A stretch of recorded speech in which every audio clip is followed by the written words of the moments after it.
Welcome back. We're here with Paul Gessing. He's the president of Rio Grande Foundation. We were talking about, I think, the water issues and stuff, and sure. I think I brought in elderly and then some aspects of what the elderly feel as far as population growth and stuff like that.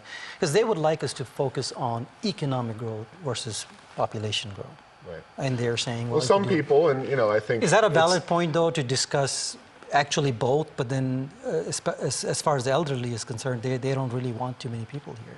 I wouldn't necessarily cite an entire group of people. There's plenty of older folks who want to see New Mexico be more economically prosperous and don't mind having more folks show up. Obviously, there's a lot of elderly people living in states like Florida and Arizona, and maybe the people who don't like those climates come to New Mexico, but whoever it is that's standing in the way of economic growth and prosperity is doing a pretty good job in New Mexico, and they have for many years. We've still managed to grow a little bit in terms of our population. We're now over 2 million people, but in 2014, we were one of 6 states to lose population. And all those states, by the way, were not right-to-work states. Most of them with significantly less attractive weather patterns than the state of New Mexico. Places like Alaska, Illinois, Vermont, Connecticut, West Virginia, those are the other ones that were losing population.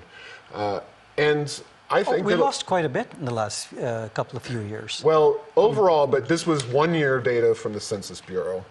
You could look at further going back. Well, July of 2013 to July of 2014, right. We lost 10,000 people. Right, and that's we're one of 6 states to have done so.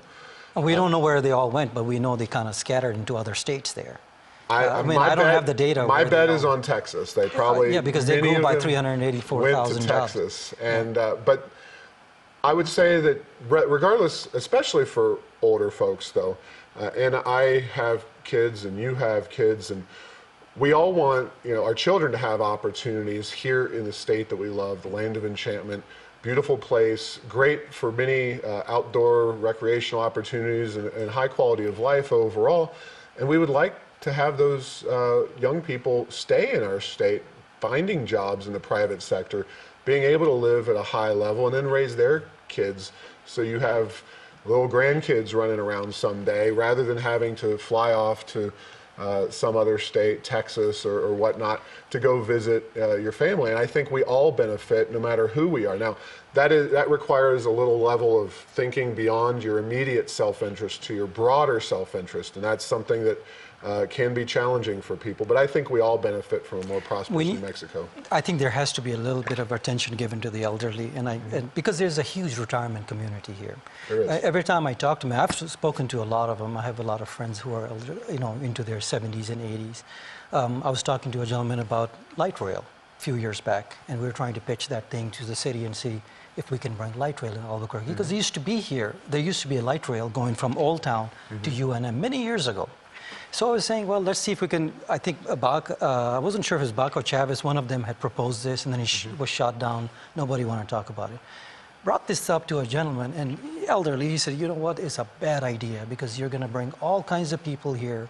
That means more crime. We need to support them with water. There's a lot of issues that come with population density. It scared him to a point where he started to raise his voice with me. And I said, look, I'm just trying to ask you what your opinion is. Right. But then he was terrified of the fact that if we were to do light rail, it's just going to bring tons of people here.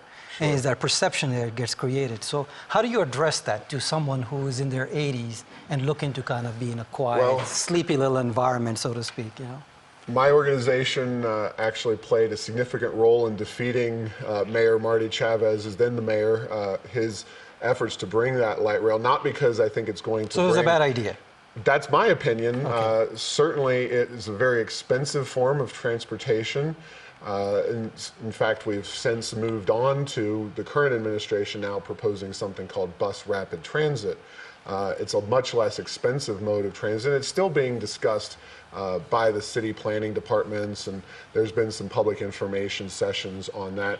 It's better than light rail. Light rail is an extremely costly way to move people, and it doesn't actually improve mobility. And that's what we all need, is getting from place to place in a quick and easy fashion. And whether you're talking about the rail runner or light rail, these fixed rail systems. Also a bad idea? they're very expensive. Expensive. We can't afford it. Expensive, yes. That money that's going into, and we're still facing. We're losing money with the. We're still. Losing is not the appropriate word for it. In 2025 and 2027, we're going to face 2 balloon payments for the Rail Runner of $220+ million. Well, taxes can be raised. There's going to be a way. I don't think the state of New Mexico is going to default on its. What do you think they're going to do with it? Are they going to take it out of the rainy day fund? What are they going to do? How are they going to make that balloon payment? That's not something that's a good question. Richardson didn't think about that when he did this. Oh, he thought about it. He knew this. This was a way that he could take credit for something exciting like the Rail Runner and then push it onto future generations. This is what politicians do all too commonly. We see it in the government pension systems where they promise current government workers very generous pensions and then pass that debt onto future generations of taxpayers and future elected officials who have to come up with that money. And I think that's the wild card that a lot of states, and New Mexico has serious pension issues. They do. We've done some small things to reform those and move them in the right direction, but there's a lot more to go. And the next economic downturn that we face as a state and a nation that really catches New Mexico, we could be right there with other states like Illinois and California looking at how do we make these pension payments to these workers, or do we as a state have to file bankruptcy? No state in American history has ever done that. So those balloon payments for the Rail Runner and these kinds of expenses that are pushed onto future generations are extremely troubling and something that we need to all be very careful about. We got a few minutes there. Is anything else in the legislature that might come up that you want to bring up? Well, there is an issue that kind of deviates from some of the economic development work that we've done called civil asset forfeiture. It's taken on a fair amount of prominence recently. We're working to get some legislative action on that, educating people right now, but basically it's a means where the police have been empowered in communities across America and across New Mexico to take people's belongings, alleging, even if they're not charged with a crime, that item had some use in a crime. So it could be cash, it could be a car, it could be a house, and this whatever. is different from criminal asset forfeiture, correct? Because these are two different things for those who are watching. You don't even have to be charged as a crime, charged as a criminal to be having your stuff taken. And so we're looking to tighten that process up, reform it so that the incentive isn't so much And there. you think it'll come up in the legislature this time? I think so. I think it'll come up. We'll see if it makes its way to the finish line, though. Okay. Well, I'll have you back, and we'll talk some more stuff. I know we don't have very much time on this 26 minutes, try to squeeze everything in there. Thank you, Giovanni. Well, thank you, sir, for coming in. We'll have you back again. Okay. Thank you for watching. We'll see you next time. Thank you.